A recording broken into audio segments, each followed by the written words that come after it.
Sidle Creek right now. And I'm just going to share this really quick. So, Gabby, if you want to give us a little update Oh, on your life, oh my what are you gosh, excited always. about? So last time I talked to you, I think I had just gotten back from vacation and I'm going on vacation next week. So we are Yay! planning all the vacays. How about you, girl? Yeah, kind of same. My first vacation isn't until May, but like as we're slowly ticking closer and closer now that it's spring, Yeah, so ready, me so too. ready. It's like starting to be real. Yes. And while you're doing that, the allergies are in full effect. Gosh, yes. Oh my goodness, I sound like I'm sick all the time lately. And I also have my dog Remy with me. Yeah, so the Yay! allergies are even ticked up a little bit higher right now, but we're loving life. It's a rainy day though, and it's a perfect day to read a book, Oh, isn't it? absolutely, yes. Decompress, especially with all the news coming out Yes. right Oh, now. I Just sit on the know. couch, relax a little bit, and read a book like maybe Sidle Creek. Yeah. So, you ready to get into it? Absolutely. Okay, so first off, I want to talk to you about the author. We did a Yes. great piece on her. You wrote an awesome story just on her story, really. Mhm. Why do you think that she chose this focus of Appalachia? I'm so tired today. It happens. A lot of A's in there. There are, right? Yeah. So we did get to talk to author Jolene McIlwain. She's awesome, really great to talk to. But she talks a lot about like how much her life growing up sort of like went into this book. So I kind of think she chose to talk about Appalachia because she wanted to like show a more correct version. I think she actually says Mm, that in our interview. Like she was seeing a lot of like stereotypes, like oh, like blue collar, like working class men right. in towns and stuff like that. They sort of get this like gritty, almost like rough reputation. And she was like, well, that's not what I grew up around. Like, yes, that's part of the story, Hmm. but that's not the entire story. So, especially like for people who aren't from this region, she was like, like I'm gonna really dive into their character and show people that like everybody here is still people too. Like just because they live in like more rural areas or may have more like intense jobs doesn't mean that inside they're not soft and Right. human. So then Right. after started writing about men, started to write about women and the issues they face as well, and it just sort of ballooned from there. Yeah. So I kind of came up with a question on the fly. I Oh, hope it's absolutely, okay. go for it. Looking at the cover, does that have anything to do with the book? The So little bird on there. I was just curious. I can't remember the species of bird, but there is a story in here. Wish I could remember the title. Can't remember It's that okay. I either. put you on the But spot. you're good. But there is a story in here about a man who can read. He and his wife read the eggs of a certain species of bird. So I Huh. think that it's that species of bird. Oh yeah, that makes sense Oh because my there's like an gosh. eggshell on the bottom. So I actually never thought about that until you asked that question. So Huh. woohoo! All right, cool. I like Yeah, it. And I like the pop of color with the little like robin's egg blue in yeah, there. yeah. Very cool.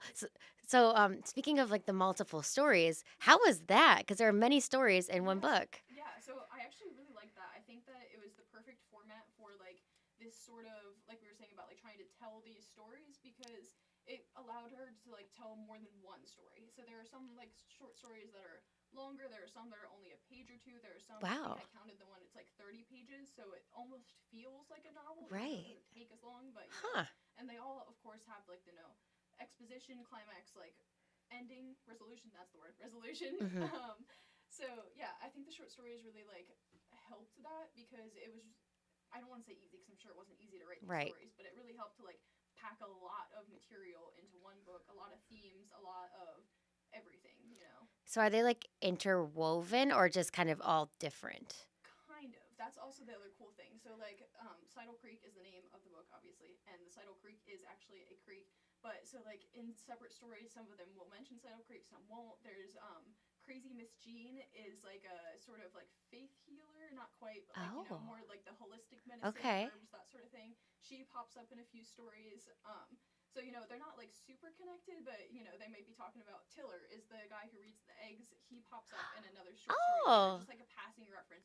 Like oh, I should get Tiller to read the eggs, see if he can tell like Huh. when this person's gonna die or Yeah. something like that. So yeah, Okay, that's cool. yeah, it's cool to like see the little connections and be like, oh wait, I remember him. Let me flip back a couple Right. pages. Okay, that is really neat. And you talked to Jolene, obviously. Yes. Do you think that this is a bit of an autobiography? Because you said a little bit about the blue collar life that she wanted to show wasn't exactly that way. Yeah, yeah, I absolutely do.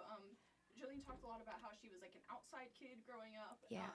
and spent a lot of time with like nature, and she felt really connected to water. Her neighborhood was really close. There are a couple books and not books, stories in here, like You Four Are the One, that she says is kind of like her neighborhood growing up, and just like, you know, that close-knit sort of community. Yeah. So she did tell me that there's a lot that's sort of like a fictionalized telling of her upbringing. And she's like, you know, some of this did happen, some of it didn't, some of it happened with like embellishments, but you know, she was like, I kind of drew on my experiences and made them into more of a literary story. Very cool. Yeah. That's what I would like to do with my life. Yeah. Just like spice it up a little bit. Yeah, Make I'm it. sure she would tell you too, like regional writers, people need them. So like if you wanted to write about New York, you know, that sort of thing. That would be Ooh, awesome. that is so very true. And I just wanted to touch on how, with this entire book club and all the series we do, they are all local authors. And I just think that's so cool to highlight them. Yeah, you never know how many authors are in your backyard until you look, which I mean is what I found out when we started doing this. And what I love is people are reaching out to you now. Yeah. And people are reaching out to me. I got an email Yay. before we came in. I was going to tell you about it later. But so there's another exciting one coming from an author that was based in the Philly area. So it's like, it's really neat. And yeah, we love that it's growing. We love that you guys are reading along with us. And I'm going to keep grilling you, Kaylee. I wrote some more questions. Hold on. Let's see. But I'm glad that you liked it. Yeah. That's always so important. And I like that they were shorter stories too, just for my benefit. Because it's just a little easier to sift through, you know? Why do you think that the book is called Sidle Creek? So, as I mentioned, there is that like creek that runs through it, Sidle Creek, but it's also like it's not just a creek. It's a really important creek. There are a lot of like legends surrounding it. That's actually the introductory like short story is sort of like people. It's like whisperings about like what the creek can do. Like there's all these tales about like, oh, this blind man fell in, he got his sight back, or like really, or like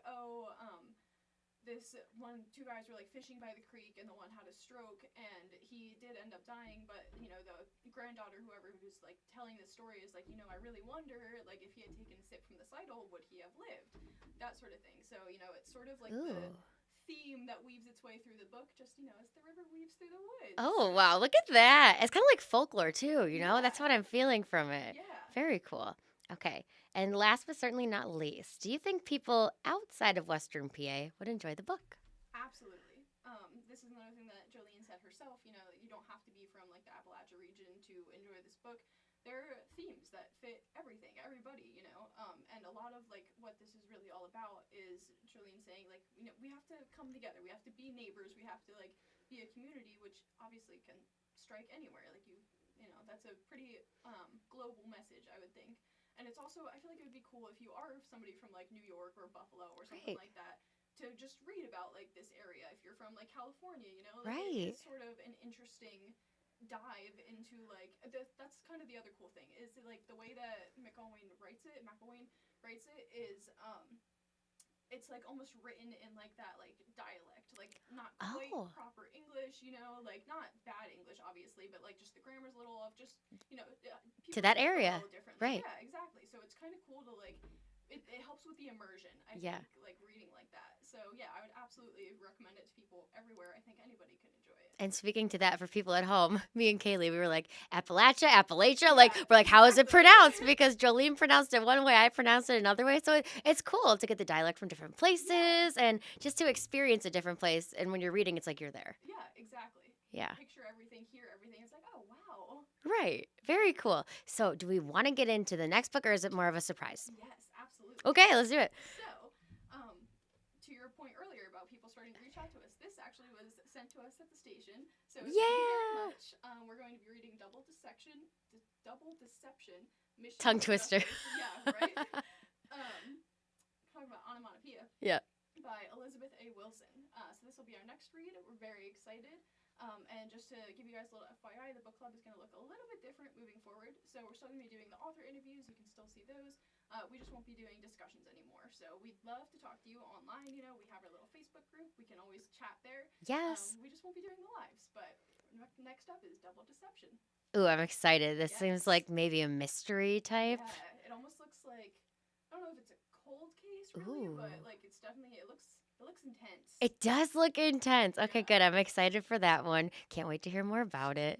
And we'll get into that one, I'm sure. I mean, I can't wait to see your piece on it when you speak with the author. It's going to be good. Thank you. Yeah, I'm really excited. Yeah, I haven't started it yet, you know, trying to kind kind of separate them, but I'm very excited. Yes, good. I'm excited too. What day is it today? Is it Wednesday? Yes. Are we halfway through the week? This is a good day to start today. Just Yeah. at that halfway point, like we said, it's raining. Just cozy up with a good book. Yeah. And I feel like there's something too about like rain and like crime novels that ooh, just go yeah, hand in hand. so true. Yeah. Perfect. Day to start it. Yeah. Well, I will see you next time then. Yeah. Thanks everybody. Thank you. Bye. Bye.